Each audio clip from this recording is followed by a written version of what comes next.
Irmãos e irmãs, palavra do Evangelho é uma continuação do diálogo entre Jesus e o fariseu Nicodemos, esse homem que sentiu-se fortemente tocado pela palavra de Jesus, mas que por medo de uma represária, temendo ser chamado a atenção, vai até Jesus em uma conversa reservada.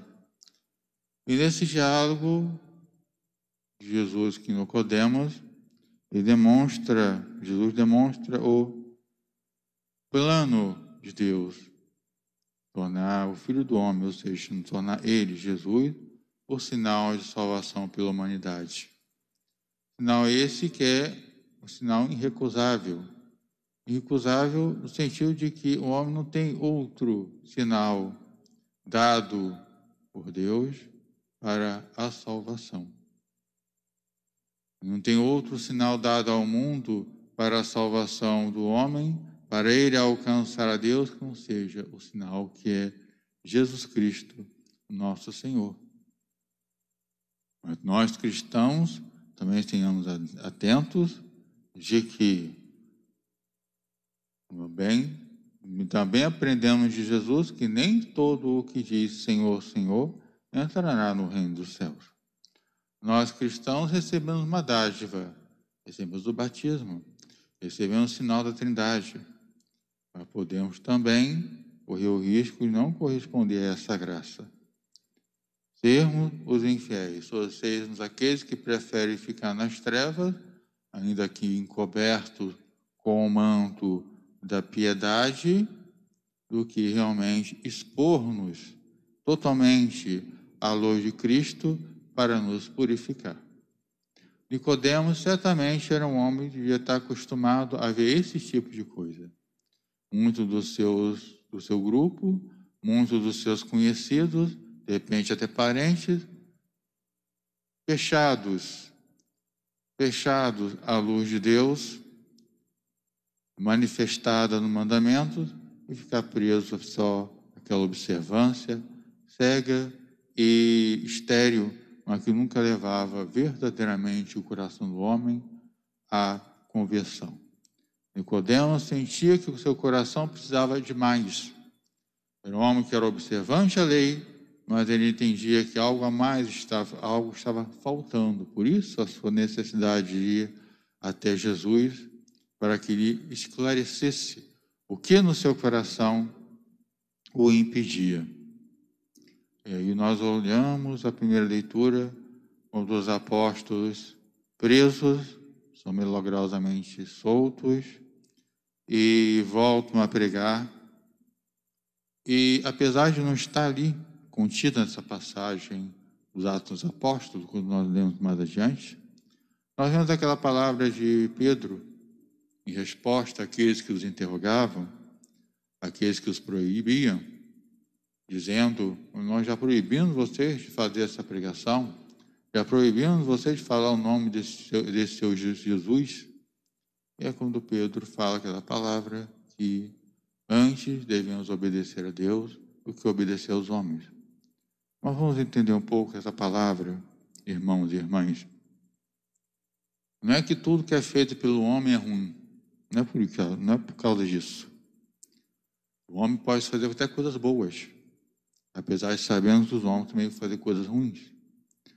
Mas a obediência maior a Deus do que aos homens é quando as decisões dos homens, os atos dos homens, atrapalham aos outros a reconhecer, a encontrar o Cristo na pregação do Evangelho.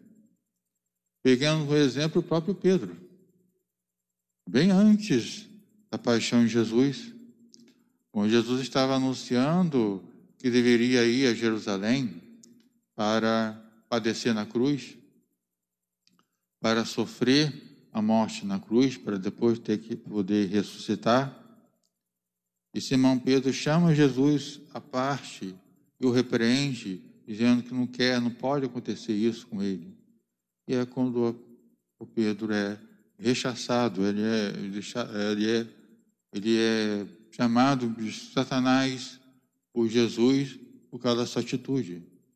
Ora, Pedro agiu mal, ele agiu de má fé? Não, ele agiu por afeição. Ninguém quer que a pessoa querida, a pessoa amiga, passe por um sofrimento. A reação de Pedro foi uma reação de uma amizade. Alguém que não queria o mal do outro. Mas a amizade de Pedro, naquele momento, estava sendo um empecilho para Jesus completar a missão do Pai. Então, é aí que nós começamos a entender um pouquinho a palavra de Pedro depois. Nós obedecer mais a Deus do que aos homens. Mesmo dentro dos sentimentos honestos e verdadeira amizade de Pedro, Jesus teve que chamar a atenção dele. Porque aquela amizade, por mais sincera que fosse, estava impedindo ele de completar a sua missão. Ainda mais, depois, quando eram os altos sacerdotes, os saduceus, censurando os apóstolos, mandando que eles não pregassem, ainda mais motivo ainda de Pedro dizer aquela palavra. Olha, nosso mandamento é que nós pregamos. Vocês estão querendo nos dar um outro mandamento. Se fosse um mandamento, se fosse uma ordem que não nos atrapalhasse de pregar o Evangelho, tudo bem, nós obedeceríamos. Mas como é uma ordem que é feita para não viver o Evangelho, aí nós não podemos obedecer. Aí voltamos a Nicodemos, o homem acostumado com a vivência da lei, o homem devoto e obediente à lei, ele percebia que a sua observância, a sua piedade, estava faltando algo. Que era a sua abertura, seu coração ao Santo Evangelho. Jesus estava trazendo.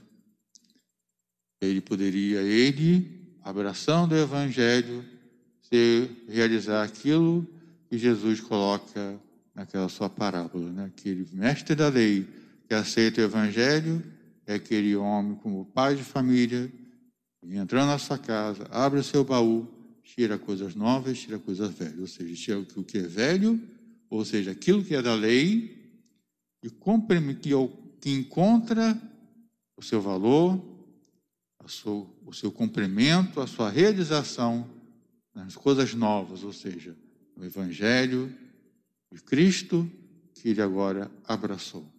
Também nós, irmãos e irmãs, que já estamos participando dessa Santa Missa, vamos também tirar do nosso coração tudo que o novo e o velho, ou seja, tudo aquilo que nós já recebemos e tiramos, nós recebemos nosso ensinamento, recebendo a nossa catequese, recebemos do ensinamento da igreja, nós jogamos fora? Não, nós trazemos isso e iluminamos com a luz do Santo Evangelho que o Senhor pregou para nós hoje, que o Senhor entregou para nós hoje e que renova e fortalece e vivifica a nossa alma.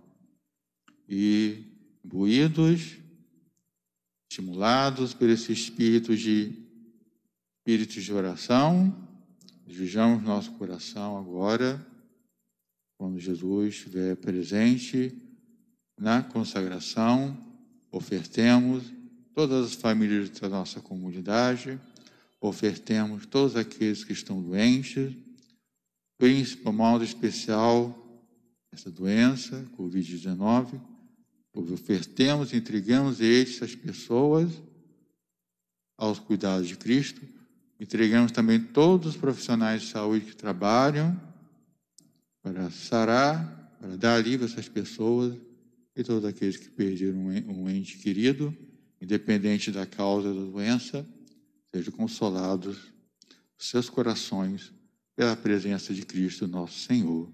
Amém. Louvado seja nosso Senhor Jesus Cristo. Para sempre seja louvado.